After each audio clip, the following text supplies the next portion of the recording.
if somebody's sitting out there, think about somebody who's coming to the 12 step today for the first time, and it's far from being a dying paradigm. It's their saving grace, and they're not going to see it the way we see it. But what would you say to people who might see it later? What are the things that you saw that made it a dying paradigm compared to what you were doing with this work? I would say to people that are coming in 12 step, I'd say if you're interested in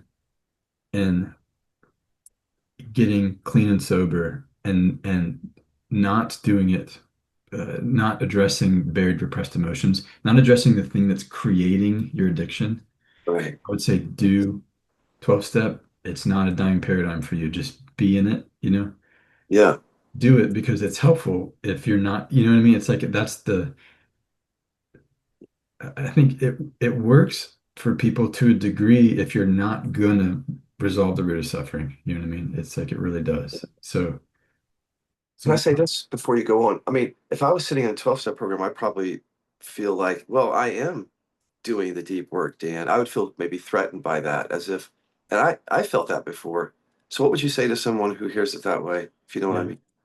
I'd say you're not. I'd say in 12 step, I've never seen a sponsor really get to buried emotions. I've seen people talk about emotions in there, but buried emotions are a different animal than regular emotions. That's what I would say is you're not addressing them. Trust us. Yes. I mean, we're conditioned to lie, not to go deep. We are conditioned to lie to ourselves.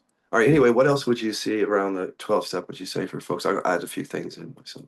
Yeah, I'd say, can you express yourself fully? Are you able, like, even as you get sober and do your process, are you able to fully feel and express the full range of emotions to people? And is there any suffering that is a result of not being able to do that? If there is, then I would invite you to do some, if you want to try some emotional repression work and to come through, start doing some authentic recovery work.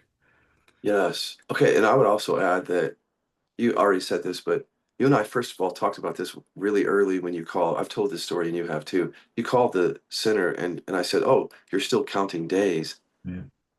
I didn't remember it, but you did. That left an imprint in your mind. So that was really important. But that's part of it is that it's where your focus is. So if my focus is in time and story and days and getting love and approval, then that's where I'm going to be focused for my recovery. And I'm not going to be in my body per se because of that.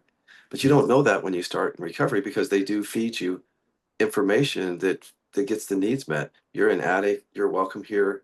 Just do this and you'll get love. And by the way, you're safe because we're not going to get to buried emotions. All of that's being registered by our consciousness, even though we're not aware of it. So I Totally. The irony to me of I was telling Toshi this other, the irony of realizing that people go to in the 12-step programs in order to get off of drugs, and then the people that are helping them get off of drugs are offering them a new drug yes. is Yeah, not lost on me. Do you know what I mean? Where it's like, yeah, because that's the only reason ultimately that people count days and have that sort of like I've been sober for this long and stuff is it's like, well, yeah, it's a that's based on if I do that, you know, I'll feel better, whatever, but also I'll get the love and approval and safety and connection from the group or from my sponsor or whatever it is. exactly. And so, yeah, that's different. That's different in authentic recovery because we actually are resolving the emotions that drive the need for approval and safety and love from other people. Exactly. Finding safety and love within, which is maybe a foreign concept to people, but it's actually possible. This is what I've been saying recently, is that if you look at it, these needs that we're trying to get met, whether it's in the 12-step program, love and approval, or anywhere else, we can't actually get them met outside of ourselves. Even if we find temporarily some group or relationship, inevitably we have to suffer. This is how our system is. And so you have to accept a certain level of suffering just to be in a situation like that. Because if you're not going to process it, it's going to keep coming. It's just part of it. I think that's all I wanted to say about the 12 step. I don't want people to hear it. I know they will, as if, oh, you guys are saying that it's only KI, because I don't, they won't hear it then. People won't hear it if they hear it from that filter. You have to understand that we found it in our bodies that we needed love and approval and safety. and that we were literally identify with these things to avoid our emotions. So it's something that you can actually directly experience and challenge it here and not through thinking that we're trying to be right. Yeah. Yeah. Well, and there's evidence you can look for the evidence of it in your life too, because like, in let's say in the 12-step paradigm, you go to a meeting or you go and you're with your sponsor or you're with your other 12-step people and you temporarily get that need for love and safety met. And then you go home by yourself and you start suffering again. There's one. Yeah. And then you go to, if you're in the non-dual paradigm, you go to satsang and you're with a teacher. I mean, you were one of my teachers, to me, I looked up to you like I did at Adyashanti or Eckhart or whatever. And so I would sit with you. I remember the first time I got to California, we went out to dinner and I was like, oh my God, I can't believe I'm sitting with Scott. It was just so funny. But I would, my system and my nervous system would get calmed down and it would be like, and then I would go off That's, and be by myself and I would start suffering again or yeah. whatever paradigm. There's the evidence where it's like you're getting a fix. You're getting a fix off of that. And then the suffering kicks back in. It's the pleasure pain cycle. Yeah, and that brings up real quick. We'll just talk a little bit about what is it, Johann Hari, or I'm not sure of his first name, where he talks Yeah. about connection being the antidote or the Yeah. remedy for addiction. And I don't disagree with it, but it's just like this. If, like you said, that's a need that we have, a real need, and we tend to get it satisfied temporarily and not fully, obviously, when we do it outside of ourselves. But to find so when you find the love within, you find connection with yourself. You really don't look as if relationship or connecting with someone else is going to save you. And actually, that's very limiting to believe that you have to actually, if you're not connected with people, that you can't recover. When I think the connection comes from connecting with our bodies first. So I guess my point is connection is good, that's definitely good. But then what do you do after that? Because you still have the suffering. And how do you connect anyway, authentically, if you have buried emotions? So Yeah. it's like the cart before the horse again. We're trying to find it outside of ourselves by, in a way, by saying it only comes through unconditional love and relate. We're giving all of our power away. In I fact, mean, everything. in my 20s, I briefly did like the religious thing, and I would, go to these camps, the evangelical camps and stuff. And for a while, I was leading them and I was doing, anyways. But I would go and I would notice for that whole month, um, sort of feeling like on top of the world. And it was up on a mountain in Colorado, and people would say, "Careful when you come off of the mountain. When you come off of the come down off the mountain, that there's always, the devil will come and." And I remember, and I was talking, it was funny because I was in Al-Anon at the same time. I had a sponsor that was Buddhist in Al-Anon. And I said to him, I said, um, why does it feel like when I get back from these camps and back from these like togetherness situations with people that I feel like I'm coming off a drug? And he said, you are, he said, that's the drug of mutual approval. And yet, really, it was like there's all these people that agree with each other. And so they feel safe and loved because they're all in agreement about whatever this belief system or whatever these things are. And it felt it felt kind of, knowing now sort of what real connection is, it Yeah, felt kind of fakey. for sure. It's survival, in those situations where we're dependent on other people. We're literally surviving in those trauma bonds. So yeah, and I've had the experience of people as a teacher, they'll go to satsang or retreat and they'll come back. They were in silence or with the teacher. There was no relationship there, no partner, no parents. The trauma was, it's you get everything out of the way, no distractions, no triggers. And then they come back into life and they can't sustain that. And they don't realize that it's really you're getting that need for safety and love met outside yourself temporarily because they're convinced that, well, we're coming from within. It's a non-dual thing. But Yeah. yes, but if you don't process buried emotions, it's still the same unmet needs driving it Yeah. either way.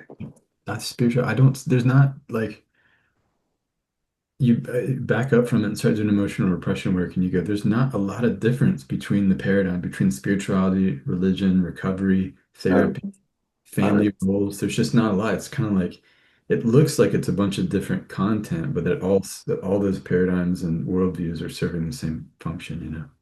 That's really important to see that. I don't think you can even see it without processing buried emotions, though, because the connecting factor, as you know, like the iceberg for people listening, the iceberg graphic is the worldviews are up here at the surface. There's so much diversity up there with different, but under the water is the core fears, buried emotions, core fear of rejection. That's what's that's connecting all of us. That's what's driving all of it. And so if we could just get under the water, we would actually have a better world because we're not understanding where it's coming from. There's so much division up here anyway, and so much confusion. It would just be so clarifying for people to see that it all has the same root. It would destroy a lot of things eventually, like two-party system, a straight Yes. two-party political system, and a lot of other. Let's talk about some of these other dying paradigms. Hold on a second. I got my list here. Okay, we talked about 12 step. I want to hear about your religious background because I did not have that and how that was deconstructed or how KI came in.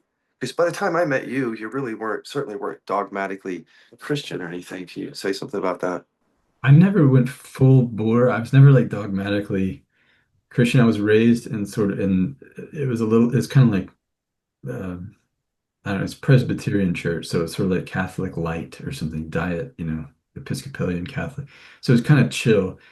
It wasn't like fire and brimstone like Baptist or anything like that, but it's still what happened was you're taught I'm a Christian and there's people that believe in Jesus and then there's the other people, so there's them and us. It's like built into it from a young age. Real quick on that, because I know you'll remember the story. I just want people to hear this. Right there, we get safety and love. Just that. There's safety and love we got all the way through with that. Yeah, Yeah, totally. go ahead. And I remember as a young kid being like, but I don't understand what's the difference as a young kid between me and the people that don't think this or believe this, but then I would just write it off like, well, I guess whatever. And Yeah, yeah. You can't get love from them too. It's another way of thinking it. It's like you can only get love with people who agree with you. that's right. That's right. And that showed up later in life when I was like, why get so triggered when people don't agree with me? It's like, oh, Yeah. well, that. So anyway, so that got locked into my consciousness. And then along with that comes the good and bad. There's, the people that believe are chosen or good people or, whatever. And then the other people are the atheists and the non-believers and everything. And so, like you said, I took on all of that unknowingly to get love from mom and dad, safety from other people in the church so that I could be part of something. So already I'm taking on beliefs that I don't necessarily even agree with in order to get my needs met, and I'm pushing down emotions. I don't consciously know I'm doing this, but I'm taking the belief on, and then I'm pushing down any emotion that would arise from, realizing that I'm being conditioned or I'm being brainwashed or I'm being, Yeah. programmed or whatever. Another little point about that, because I did not grow up with a strong religious background, but we're both anger repressors. And, when we work with people, we show them how when you're a kid, you can't question dad or who's ever conditioning you. You certainly can't get angry. So you have to adopt. You literally kind of have to adopt their belief systems. Now, if you only understood how much rage that creates in our bodies when we're just adopting something innocently enough, but it's so fundamentally changing to our develop. It so impacts our development so much. We're so impacted by that, and the rage is buried. And so we just that's it's hard to get out of it because we got love and approval that way. We stayed safe by going along with it. That's why it's so hard to get out of Yeah. it. It's so hard. And I didn't even know. I did as a kid, I didn't even know that I had gotten angry, that I was angry because of all that stuff happening. I Right. was. Come to find out at age 40, come to find out I was angry about a lot of that in the body, but I didn't know, it's unconscious. Yeah. Who Yeah. knows? I don't think anyone knows until you do buried emotions you don't know. That's why it's so clarifying. That's what I'm saying to people. It's like people struggle so much to make sense of their religion or, like you say, argue with other people if they only knew that it's coming from buried rage and hurt. Yep. Totally. I know. And I see it now. I mean, I see it with all this stuff that's happened the last couple of weeks with the guy getting shot with Kirk and just the religious sort of like fervor and stuff that's kicked up because of that and everything. And I'm sitting here going, I know exactly what's going on. Yeah. I mean, because I was in that and I know that it's like when your beliefs or you get shaken like that, when something happens, it's like getting you closer to buried emotions. And so since you're getting closer to that, it's gonna reify your beliefs and your belief system, and you're gonna try to cling to it even more, Yes. you There's know? such a critical point there, though, like when we need to be right, when we're defending that worldview, because it can go either way, because there's such intensity behind it. We can actually, you know, buckle down and further defend ourselves and believe it, or it's right there. The need to be safe is what's under it, the buried emotions. But there's just so much resistance to that in that moment because it's like life or death is what it feels like. So I say to people, though, pull away if you're in that kind of conversation because you'll find that it's repression and that when you're in the moment, you have to defend yourself. You're conditioned to. So you know, that's why I say Yes. pull away and you'll find out why you're conditioned to is to get love and safety. It's not about the viewpoint.